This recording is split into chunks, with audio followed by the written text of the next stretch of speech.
harm in that." "Course not." Rose smiled eerily at him. "But you're here, aren't you?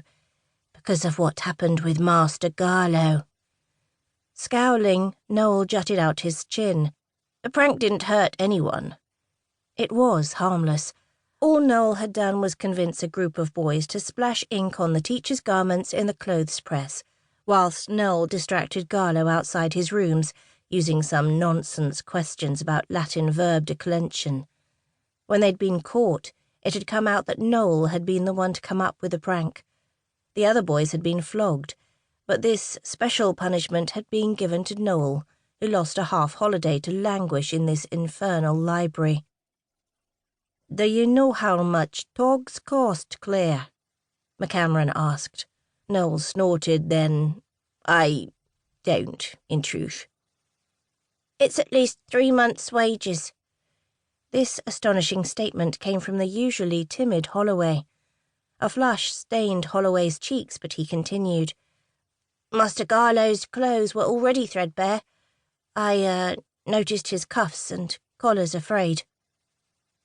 "So it's a benefit the Beak has to buy new things," Noel said, though uncertainty wound down his back.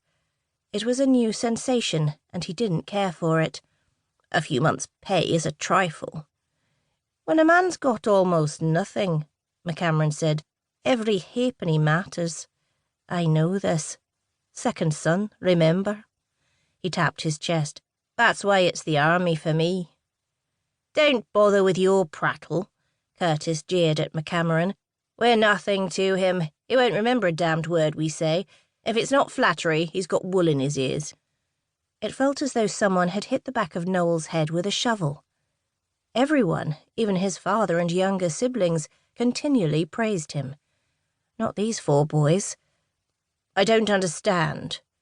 Noel got to his feet and looked at each of the boys in turn. "Why are you saying this to me? Don't you want to be my friends? Like everybody else?" McCameron surprised Noel by grinning at him. "If you're looking for arse-lickers, seems like you won't find any here." "Every society has a ruler," Holloway stammered, "and every ruler needs honest counsel." "Or else he finds himself with a knife in his back," Curtis guffawed. "How about it, Claire? You going to take the batting out of your ears, or are you going to—" He mimed getting stabbed from behind, gurgled, and slumped over his desk. Rose snickered, and Noel got to his feet and looked at the boys. He hadn't realised it when he'd walked into the library this morning, but perhaps these very different blokes might be precisely what he needed. Chapter 1.